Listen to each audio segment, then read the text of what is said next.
Yo, what's good, guys? I got an OU match here for you guys today. I got it off my stream. And this is a team that one of my friends gave me. His name is Chris, meets of Evil 93. If you guys don't know who he is, I'll leave his link in the description. Very good narrator, uploads very constantly. Good stuff. You guys should all go check him out. But anyways, I'm just kind of looking at my opponent's team real quick. Two major threats I'm kind of considering are going to be the Rotom Wash and the Latios. Latios just because it can hit everything on this team pretty hard, and Rotom Wash because if you're looking at my team, I really do not have anything that wants to take either of its stab moves, or for that matter, a Hydro Pump. This team is relatively water weak, I would go to say, but it's still a good team. I really enjoyed using it.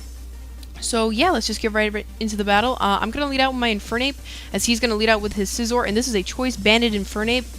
And I was figuring maybe just in case he wants to predict me to go for the U-turn first turn, because I did lead out with this thing, I'm just going to go straight for the Flare Blitz, and also it's first turn, so I don't really need to go crazy over prediction mode. So I'm going to land a Flare Blitz on the incoming Politoed. Does a pretty decent amount of damage. I believe Chris is Jolly Choice Banded, but anyways, like I said before from the very start, I really don't have anything on this team that wants to take a water move, so I'm going to have to switch into my Tentacruel because it's really the only thing that wants to take one. And, you know, because he went for Scald, and Scald always burns, he is going to end up getting the burn on my Tentacruel, as I'm going to go for the Toxic here.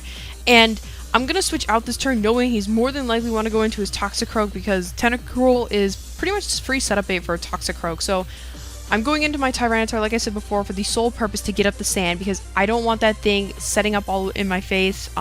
It can definitely be a problem should it get a couple of SDs or bulk ups up depending, and also depending on its coverage move as well. So I was pretty sure he was either going to go for the Drain Punch or probably want to set up, so I am going to go out into my Gliscor, as he is just going to go for a Substitute. And I believe Chris has enough speed investment to outpace a Toxicroak.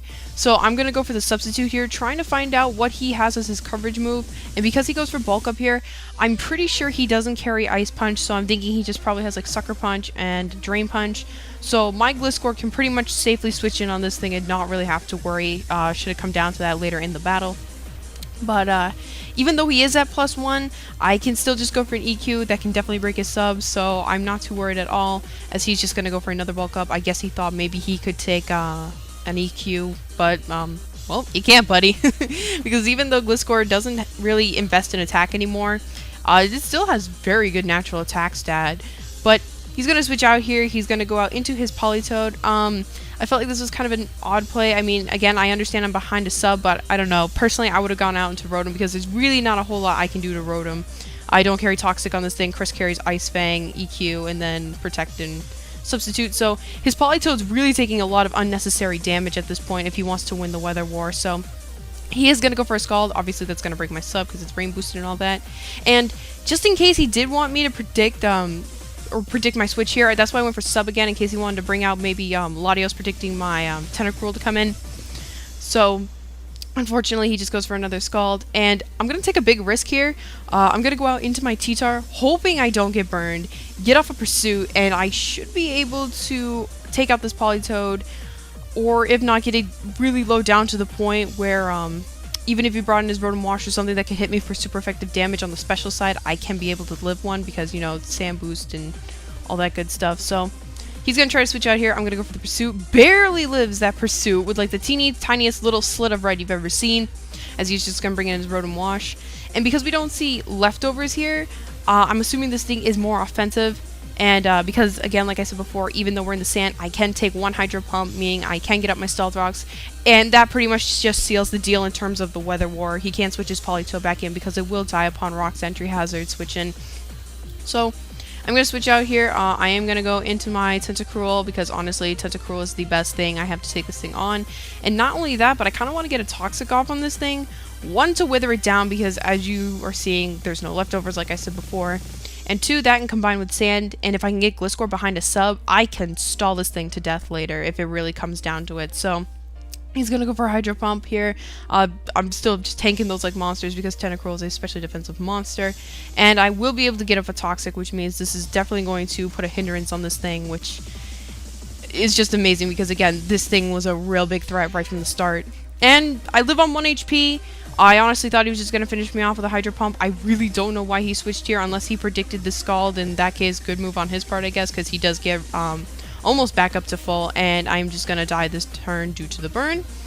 In hindsight, I probably should have gone for the Ice Beam because he does carry Ice Beam on that Tentacruel, so I don't know, maybe I should have done that, but at the same time, I honestly thought he would stay in. But anyways, I'm going to go into my Alakazam. This is a Focus Sash Alakazam, meaning I know I can live this Sucker Punch guaranteed, and I will be able to take this thing out with a Psyshock because Toxicroak is 4 times weak and has bad defenses, and, you know, Alakazam's just especially offensive monster. So, that's that. Take out the Frog, and, pretty much this thing at this point is pretty much Death Water. He brings in his Scizor here. Pretty good for me, I guess, in the sense that I can leave this thing in here, like I just said, for Death Water, find out what he is going to lock himself into. I guess he chose Bullet Punch. And now I'm going to bring in my Infernape, and because I went for the Flare Blitz first time, I'm pretty sure he's going to think I'm going to go for it again. So that's why I'm going to go for the U-turn here to figure out what he wants to switch in initially. He brings in his Latios, and I was so shocked that this killed. I really did not think that that U-turn would take it out from full. I have never used Infernape. I have never used a CB Infernape, but after this match, it has a spot in my heart, to say the least. So I figured I might as well go out into my biggest threat, which would be my Scarf Terrakion here, as he is going to bring in his Scizor again. I don't want to take a Bullet Punch, so I'm going to switch out into my Gliscor because Gliscor, again, is a physically defensive monster.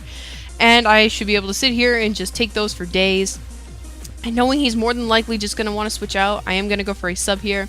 And like I said before, if I got up behind a sub and he brings in this Rotom, I can just stall this thing to death, which is exactly what I'm doing here. So I just sped this part up a ridiculous amount because I don't think you guys want to sit here and watch me just going for protects and subs and stalling out a Rotom with sand and poison and yeah, all that great stuff, you know. So yeah, so eventually I do stall that thing out, and I'm sitting at a pretty reasonable amount of HP. And I believe all he has left is this Blissey, the Scizor, and the Politoed, which is going to die to Rock, so technically Politoed's pretty much dead at this point. So I'm just going to sit in here and EQ because that's a Blissey, and Blissey has no defenses whatsoever to save its life. As he's just going to go for the S-Toss here. I guess maybe he figured this was game at this point, and there really wasn't a whole lot he could do because, again, Gliscor pretty much deals with the rest of his team for the most part. So I'm just going to go for another EQ here, be able to finish off the Blissey. And yeah, I guess it's not too bad, but then again, this team is more physically based as well, I've kind of noticed, so I don't think Blissey was that big of a problem, to be honest, but he's going to bring in the Scizor here. Again, Gliscor just being the defensive monster, I can take Bullet Punches for days. As I'm just going to go for another EQ here. And it's looking to be a 2-hit KO, I'm pretty sure. And again, he's just going to go for Bullet Punch. This is kind of like one of those repetition turns where, you know, everyone's just slapping each other with the same move, and I don't know. But alas, there's some kind of min damage roll or something because he lives at EQ somehow. I honestly thought it was just going to be a 2-hit KO, but, you know, whatever. I can still take a Bullet Punch, and I can finish him off with another Earthquake. And like I said before, Politoed is just going to die to Rock's entry hazards. So that is going to be the game. So, yeah. Good game, EonBlitz. That was pretty good.